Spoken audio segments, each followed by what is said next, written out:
करना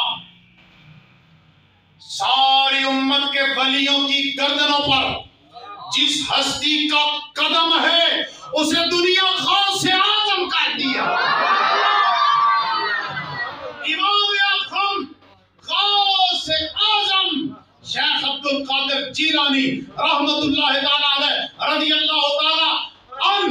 आओ तुम्हें आपको मैं एक अल्लाह के वली की बात सुना देता हूँ। और ये वाकया आपने अमीरुल मुजाहिदीन बाबा खालिद हुसैन रिजवी से भी सुना हुआ है। उलमा सुनाती हैं, मेरा भी अपना अंदाज है। बोले सुभान अल्लाह। अच्छा मुख्तसर करके बयान करूंगा। वो अंग्रेज ने कलमा पढ़ लिया, ठीक है, वाकया सुना हुआ है, लेकिन सुनो ताज़ा हो जाए। अंग्रेज ने कलमा पढ़ लिया, नौ मुस्लिम था और कलमा उसने पढ़ा उनके हाथ पे जो वलियों को नहीं मानते, जो करामात को नहीं मानते, ठीक है, उनके हाथ पे कलमा पढ़ लिया। अब उसने जब कलमा पढ़ लिया ना उस नौ मुस्लिम अंग्रेज ने, तो उसे शौक पैदा हुआ कि मैं कुरान मजीद को तर्जमे से पढ़ूं। मैं और आप वैसे नहीं पढ़ते हैं। मैंने इस जुमे को अपने जो साहब अपने इज्तिमा में, और अल्लाह का फजल है, मैं जितना भी अल्लाह का शुक्र अदा करूं थोड़ा है, ये मेरे वालिद ग्रामी की दीनी खिदमात का सिला और बरकत है कि तहसील सराय अलमगीर का सबसे बड़ा जुमे का इज्तिमा। और मैं जब अपने मिंबर पे बैठता हूं तो मेरी मस्जिद का हाल भरा होता है। मैं कई जगह पर गया हूं, देखा है, तो हजरत अल्लामा मिंबर पर बैठे होते हैं और खुदा की कसम आगे 3 बंदे नहीं बैठे होते है। बीमारी के नहीं तो आज तौबा करो ना यार। मैं अपने नमाजियों को क्या करता हूँ, 1 घंटा लेकर आया करो। वक्त है जुमे का नमाज का 1:30 और मैं अपनी मर्जी से जमात खड़ी करता हूँ। हाँ जी, मैं कहता हूँ 1 से लेके 2 बजे तक, 1 से लेके तो जुमे के लिए 1 घंटा भी कोई नहीं है, हैं? अभी आजान हो और आपका एक दोस्त अपने दोस्त से कहे चला नमाज पढ़ो, नहीं मेरे कपड़े नहीं चाहिए, मेरे कपड़े, और दूसरा दोस्त कहे चला मरी चलिए बर्फ तक, और खलो मैं उन्हें कपड़े बदल के आया।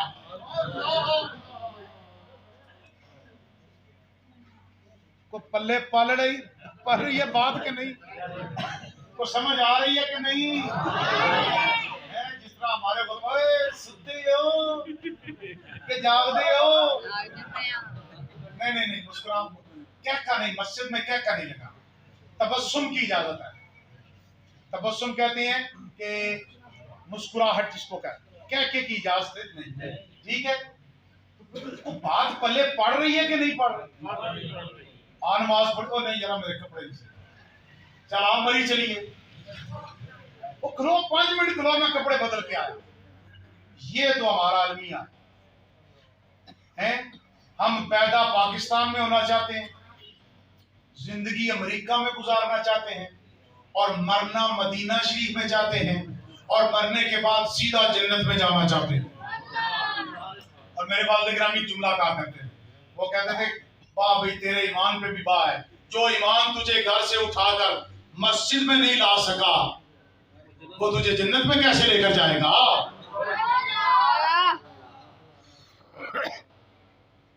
आप कहेंगे मौलवी साहब छतरोर भी करते रहे नाल ना, जरूरी है भाई, लच्छेदार तकरीर सुन लेनी, सुभान अल्लाह हो गई, नारे लग गए, हैं जी, अल्लाह पाक है कि सदा बुलंद कर ली, लेकिन अमल ना किया तो फिर फायदा। चलो आप सुनो, तर्जमे से कुरान मजीद पढ़ने का शौक पैदा हो।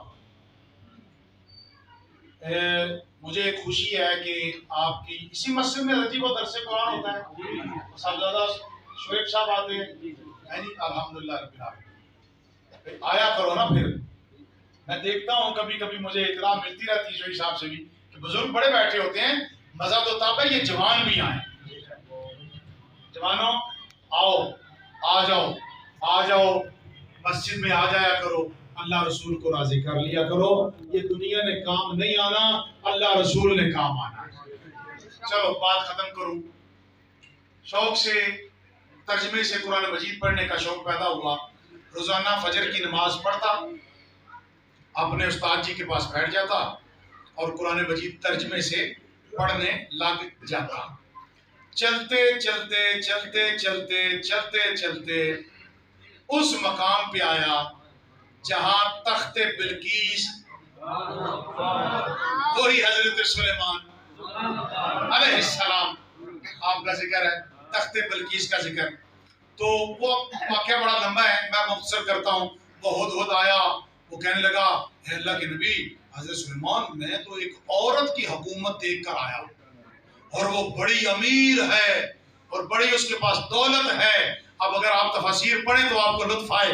तो फिर जब हजरत सुलेमान ने उसको पैगाम भेजा ना, दावत दी कि आना जरा मुझे मिलने के लिए, तो आपने अपने मुल्क की सरहद से लेकर अपने पाए तख्त तक सोने की ईंटों से सारा फर्श बनवा दिया।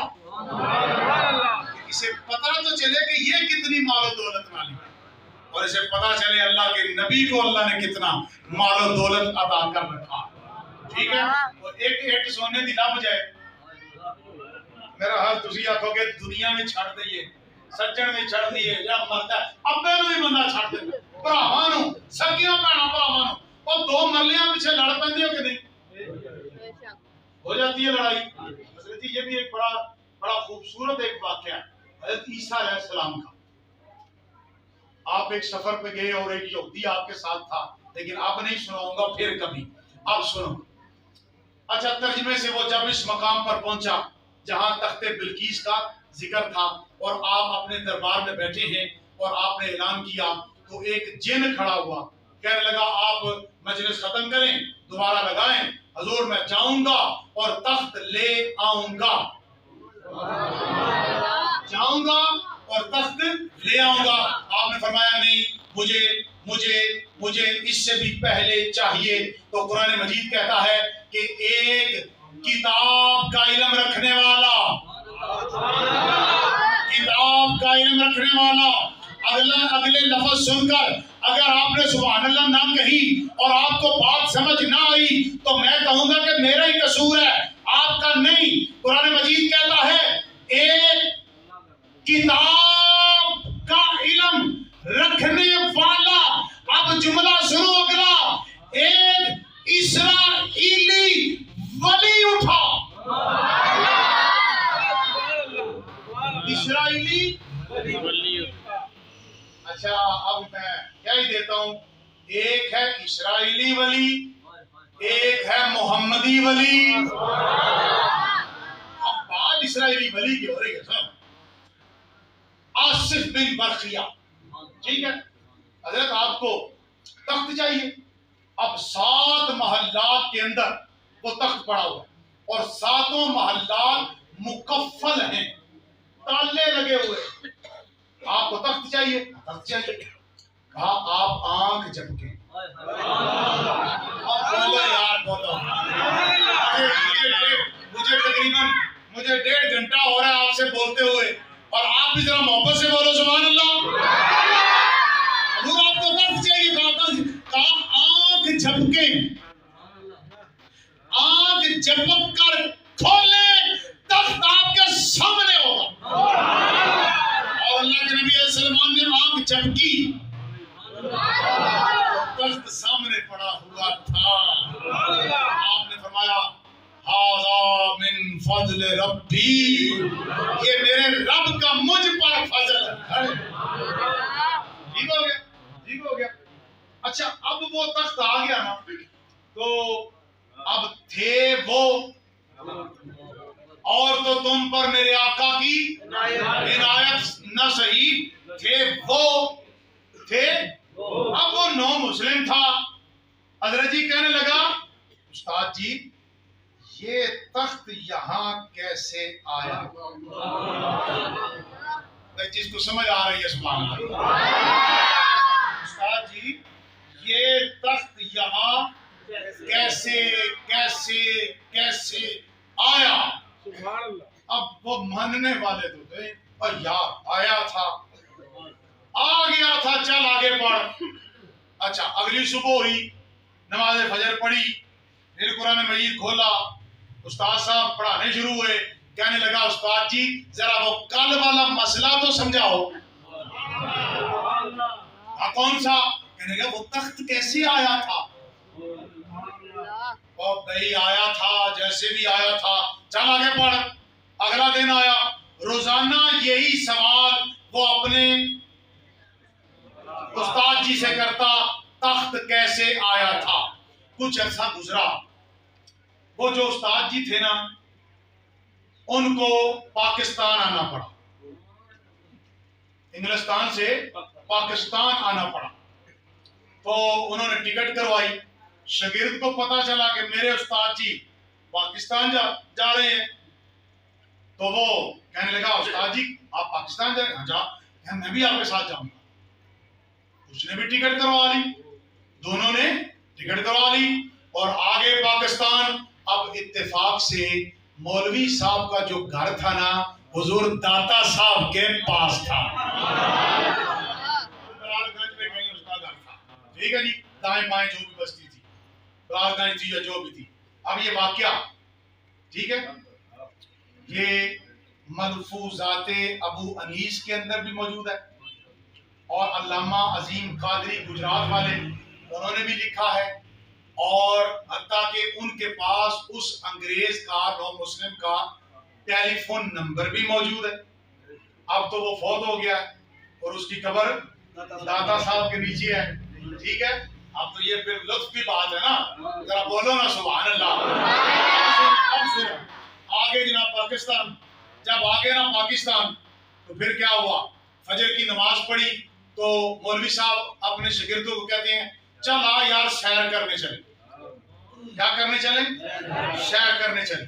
चल पड़े, चलते चलते सैर करते करते रास्ते में आ गया हुजूर दाता साहब का मिज़ार।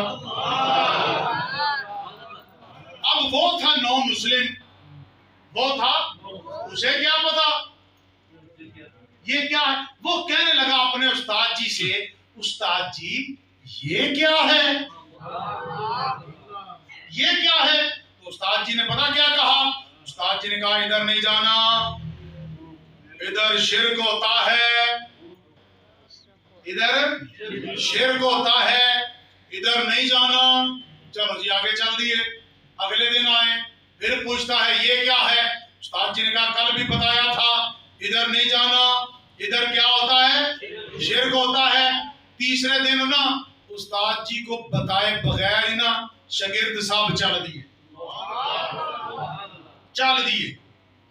जब उस्ताद जी ने देखा आज शागिर्द ने लिफ्ट नहीं करवाई और जूते पहनकर चल दिया सैर करने, तो उस्ताद जी भी ना उसके पीछे पीछे, देखूं तो सही जाता किधर है।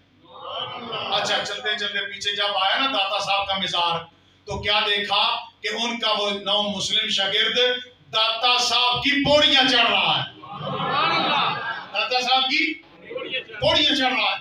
अच्छा, जब उसने पौड़ियों पर कदम रखा ना, तो उस्ताद जी ने पीछे से कंधे पे हाथ रखा और कहा, ओ किधर जा रहा है? मुड़ के देखता, कहता उस्ताद जी मैं जरा देखने जा रहा था शिर्क कैसा होता है, शिर्क कैसा होता है। तो वो अब उस्ताद जी कहने, चल मैं भी तेरे साथ चलता हूँ, चल मैं भी तेरे साथ चलता हूँ। अब दोनों दाता साहब की पौड़ियां चढ़ के जब दाता साहब के सहन में आए, तो वहां अल्लाह का एक नेक बंदा सूफी बरकत अली, अल्लाह का नेक बंदा सूफी बरकत अली अबू अनीस वहां पे बैठे हैं और मजलिस लगी हुई है, चंद लोग बैठे हुए हैं। ये दोनों चलते चलते उनके करीब चले गए। इन्होंने जाकर अल्लाह के नेक बंदे को सलाम किया, उन्होंने सलाम का जवाब दिया और पूछा, भाई किधर से आए हो? तो ये दोनों यक जुबान होकर कहने लगे, हम इंग्लिस्तान से आए हैं। तो वो अल्लाह का नेक बंदा कहने लगा, फिर तो तुम हमारे मेहमान हुए, फिर तो तुम हमारे मेहमान हुए, तो आओ बैठो, आज नाश्ता हमारे पास करो। आज नाश्ता या अय्युहल्लज़ीना आमनू ओ मनने वालेओ बोलो सुभान अल्लाह। आज नाश्ता मेरे पास करो। वो दोनों सामने बैठ गए। जब थोड़ी देर गुजरी नाश्ता ना आया तो वो मौलवी साहब अपने शागिर्द को यूं कोनी मार के कहते हैं कि नाश्ता आखना अब तो वो नौजवान नौ मुस्लिम कहने लगा बाबा जी नाश्ता करवाओ भी ना। तो उस अल्लाह के नेक बंदे ने कहा भाई इधर आप मेरे पास मेरे दाएं जानिब आकर बैठ जाओ। वो वहां से उठा और उस अल्लाह के नेक बंदे के दाएं जानिब आकर बैठ गया। जब बैठ गया ना तो उस अल्लाह के नेक बंदे ने उस नौ मुस्लिम की कमर के पीछे कांड पीछे कमर के पीछे हाथ किया और नाश्ते से भरी हुई ट्रे उसके सामने रख दी। अब उस ट्रे में चाय की चैनक है, कप हैं, मिर्चे हैं और एक बिस्किटों से भरी हुई प्लेट है। तो जो अगले जुमले बोलो ओ मनने वाले हो ओ ईमान वालो सुभान अल्लाह ओ या अय्युहल्लज़ीना आमनू सुभान अल्लाह हैं। अगले जुमले बोलो। जब उसने उस ट्रे को देखा ना अपने सामने तो वो चौंका, एक कदम पीछे हटा। बाबा जी ने कहा क्या हुआ? कहने लगा ये ट्रे यहाँ कैसे आई? नहीं आप ना मोल नहीं डाल रहे, आप मोल नहीं डाल रहे। अल्लाह की कसम आप इस्तेमाल नहीं कर रहे। मैं आपको कह रहा हूँ और मनने वाले हो कसम से आप मोल नहीं डाल रहे। अगर यहाँ पे कोई प्रोफेशनल होता वो माइक को उठाकर फेंकता और जोर लगा के आपको आगे लगा लेता तो फिर आप होश होते। अब जरा गौर करो, तवज्जो करो। ट्रे कमर के पीछे से उसके सामने रख दी। अब उसने क्या कहा?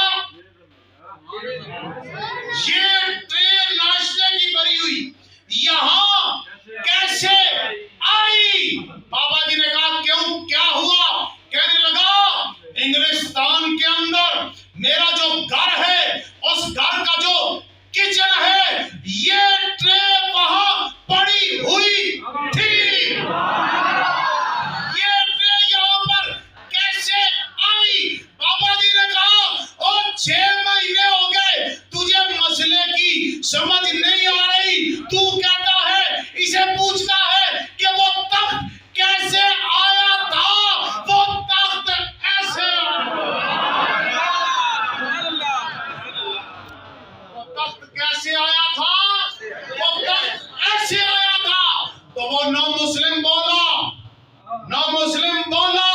सुनो सुनो, अब दिल के कानों से सुनो और जिगर पर हाथ रख के सुनो। और नौ मुस्लिम कहने लगा मुझे तो कहा जा रहा था इधर शिर्क होता है। आज पता चला कि दाता साहब के कदमों में बैठे हुए अगर बाबे की ये शान है तो बताओ दाता साहब का मकाम क्या हो? मुझे कहने दो, मुझे कहने दो, मुझे कहने दो। अगर मेरे नबी के गुलामों का ये मकाम है तो बताओ मेरे नबी का मकाम क्या होगा? बादल खुदा बुजुर्ग दुई किस्सा मुख्तसर आले सुन्नत के उलमा ने लिखा है। बस नबी पाक को अल्लाह ना कहना, अल्लाह ना कहना। अल्लाह के सिवा जो कहोगे वो हुजूर की शान में कम हो। बात की समझ आई? चलो एक बात हुजूर गौसे पाक की 2 जुमलों के अंदर फिर गुफ्तगू खत्म। मेरे गौसे पाक के आस्थाने पे चोर आ गया, हुजरे में आ गया रात के वक्त चोरी करने के लिए। टटोलता रहा, कुछ ना मिला। रात का पिछला पहर था, हुजूर गौसे पाक तशरीफ ले आए हुजरे में। आपको आहट महसूस हुई, पूछा कौन है? अब वो चोर था, बोल नहीं रहा था। आपने दोबारा पूछा कौन? डर के नहीं बोल, सिवारा पूछा बेलिया बता तो सही